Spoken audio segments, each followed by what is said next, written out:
Thinking of investing, working, or starting a business in the cannabis industry? We've got you covered right here on Plant Problems. Hosted by Tony Frischknecht, Plant Problems takes a different approach to cannabis than what you're seeing and hearing from the mainstream media. Come along with Tony and be in the know about how to invest, work, or start a cannabis business. Let's get the show started with your host, Tony Frischknecht.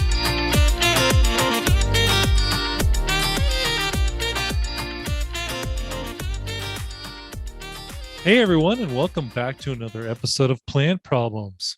I'm your host, Tony Frischknecht. Please hit the subscribe button for the podcast or YouTube channel so you're able to receive alerts when we come out with some new stuff. I mean, that's how we work here. That's how it works everywhere, guys. So just want to make sure you guys are aware of that.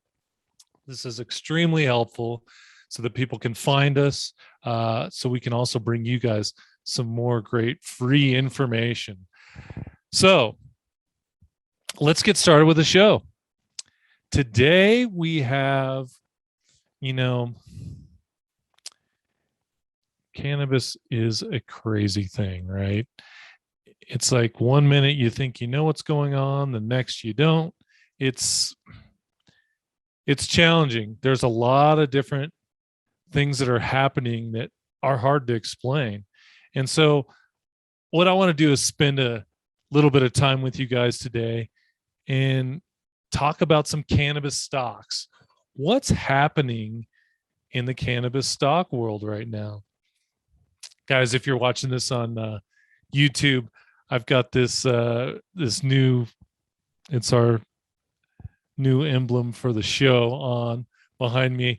I was having issues with my video, so I hope you guys don't mind it. It's kind of a crazy little guy that I had made up, but if you're seeing that, hopefully you like that. So hopefully it doesn't distract you. But anyway, let's get back into what I'm here to talk with you guys about today. So cannabis stocks, what's really happening? Why are they all dropping? I wouldn't say all of them, but a majority of them are dropping, and it's painful. Nobody likes to lose money. But it happens. I mean, this is a part of the game we play. And cannabis stocks are risky. So if you are in cannabis stocks or you're looking to get into some investing in these types of stock portfolios, be prepared. You're going to see some big swings. And that's what we're seeing right now. Why is this happening? It's a strange thing because we had such a robust COVID earnings throughout all of 2020. Of course, we had a lot of people stuck at home. There were a lot of states that were deeming cannabis essential. So you had the liquor stores and you had cannabis stores that were profiting very well. You've also had some incredible performances through the last few months.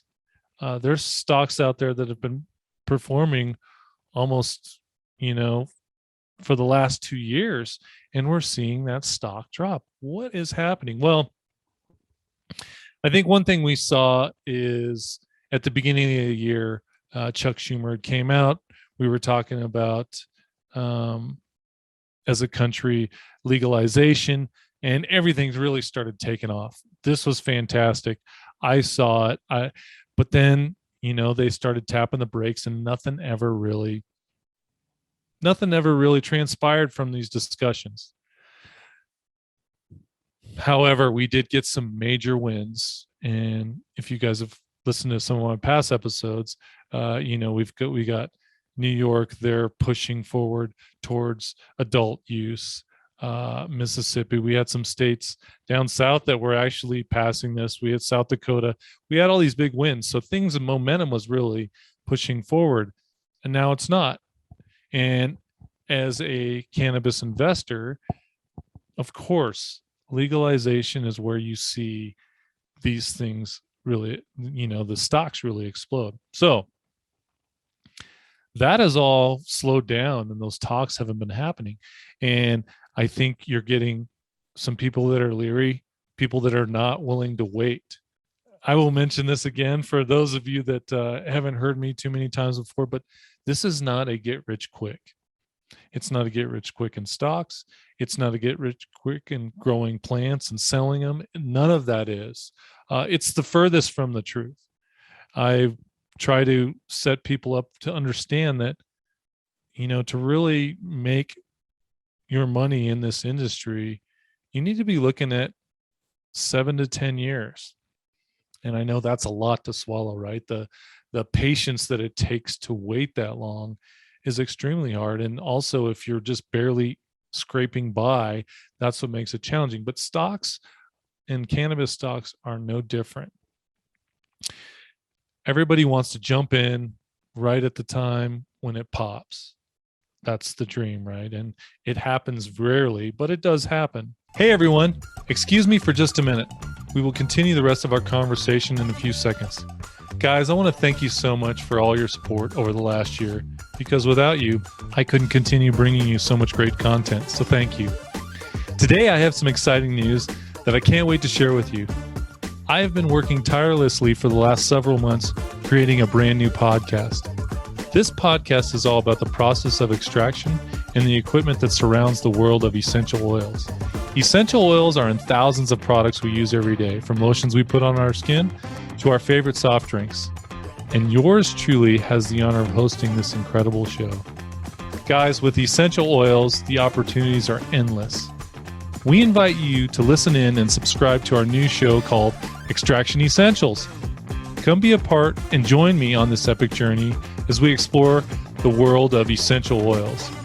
We will be launching brand new episodes every Monday. You can find out more about our show by visiting extractionessentials.com. See you guys Mondays. Now back to the show. Here, I want to share a couple things with you why, aside from understanding, why these aren't going up. We've got this thing that's called Ebitda. That's earnings before interest, tax, depreciation, and amortization. So this is what they are providing most of the shareholders. There's a lot of stuff in between that. Ebitda, right? You hear it said a lot. And the reason why it's used so much in cannabis is because of, if you put all those things in line and you used all those and then you showed the bottom line, it would scare people. So much so that they'd be like, why the hell would I ever invest in this?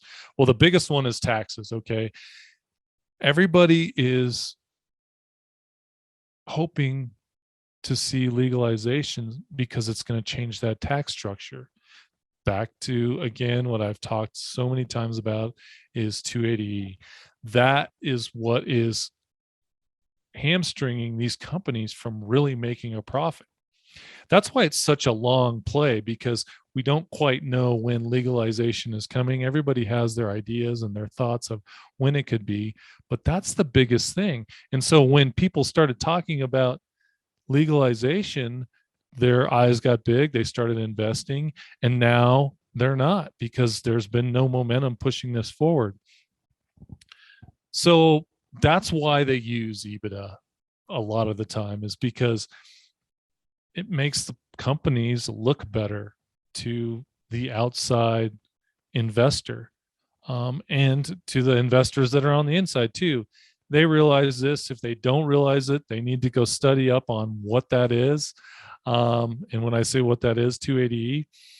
But there's some simple things that you can do right now. One, what does your stock portfolio look like? What companies do you have in it?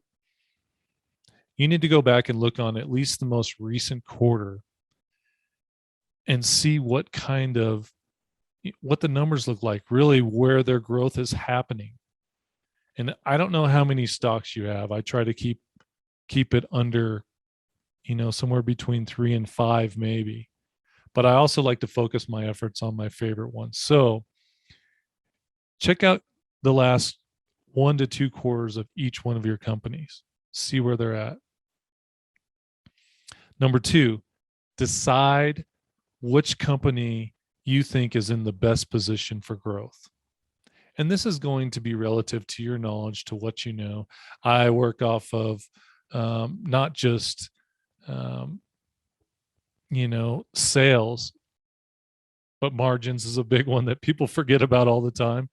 What are their margins? People, you're seeing good companies somewhere between 30 and 45%, maybe 50% is getting on the higher end. It's really hard to hit that number. So if you get somewhere between 30 and 35% of margins, you're doing very well. But a lot of companies are barely breaking that 20 mark. So I look for that. I also look for some of the sales for these larger MSOs on what's their wholesale, how much wholesale are they pushing out on a quarterly basis, and watch that growth, because that'll tell you what kind of production they're doing, and whether their new grows are coming online or if they're falling behind. These are some of the things that you can kind of tell without it's kind of reading between the lines. Okay. And the third one, and this is probably the hardest one, I struggle with it. I have to mentally prepare myself for this. But buying when the stock drops. It's so much easier said than done. I just did this. I've been doing this the last couple days. I'm finding some extra cash that through some different areas, and I'm designating it for small portions. Now, when you do this, you want to be careful you don't buy all at once, because you could continually see a drop over hours, hopefully over days, where you can pick up a little chunks at a time. So you want to spread that out, because depending if, for example, you're at $10 in a day, it could be at 9, in another day it could be at 8, and so on. So if you've got a couple $1,000s that you're going to designate for purchasing on these drops to pick up more of this great company, you want to make sure you spread that out over time, because yes, it's tough to catch it as it drops. That's why if you drop it slowly, you only lose a little bit each day, and then when it regains back, then you're going to pick it up much quicker. But this is a tough one. I talk with my friends about this all the time. We joke about it. Oh, buy on the dip. Everybody says that, but very few people do it, because it takes a mindset where you are saying, look, I know I'm going to lose money. I think that's probably one of the mental problems that comes with it is, I know if I'm buying this at $9, tomorrow it could be 8. That means I'm going to lose $1, right? Nobody wants to buy into that. However, what you will end up seeing is, once we see this momentum start to churn again and start to pick up, you're going to rebound that extra buck overnight. And you'll be like, wow, okay, I just shot up $3. And all of a sudden, because you bought when everybody else was selling, now you're going to reap the rewards. And this is something that takes some time to learn.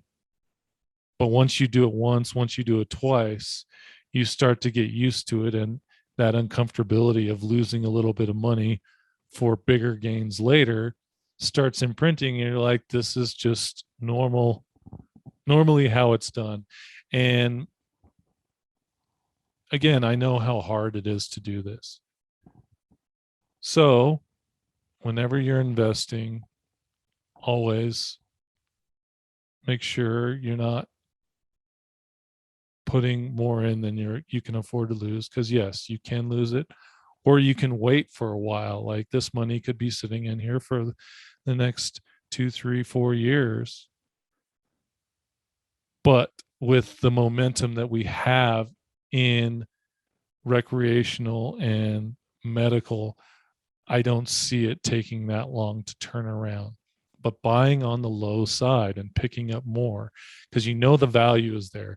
And that's where it goes back to understanding your portfolio and who's the best one in there.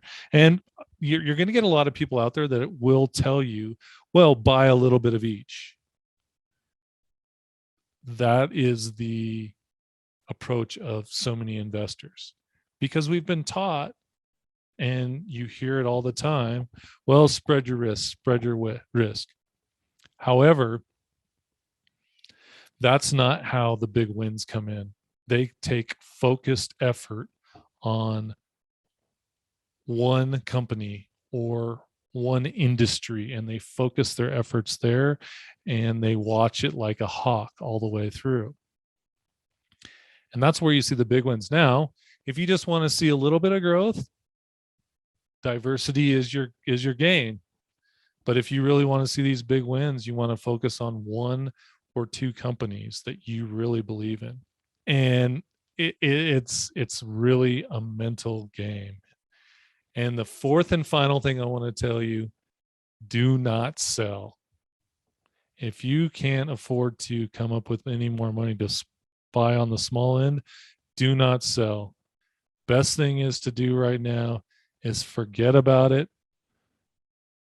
Take the app off that shows you what's happening every day or every hour, every second, and just put it to the side and don't think about it for the next couple months because it's not going to make you feel good.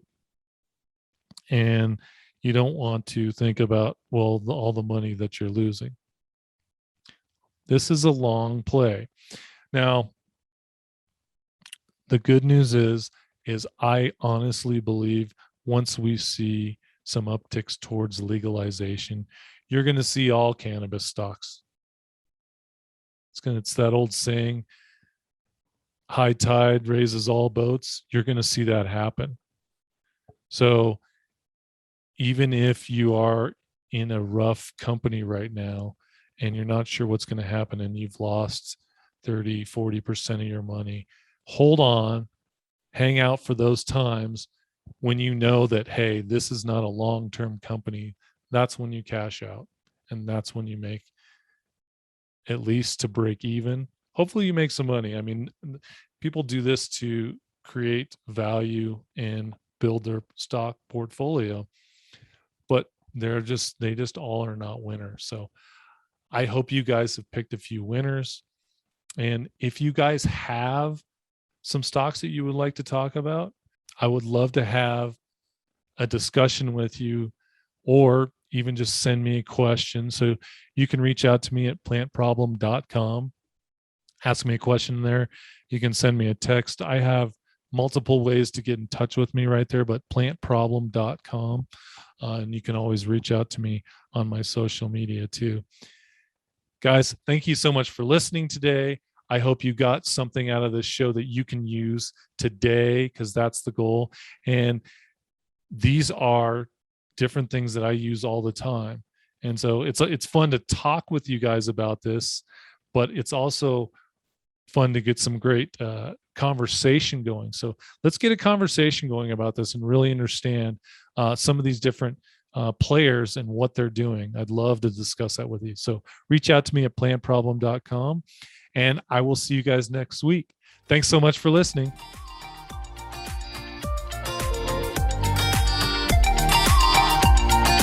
You've just listened to another insightful episode of Plant Problems. If you like what you heard so far, don't forget to tell your friends and colleagues. For additional resources or to leave a review, head over to plantproblem.com. Join us again next week on Plant Problems with Tony Frischknecht. We look forward to having conversations with you as we go along this journey.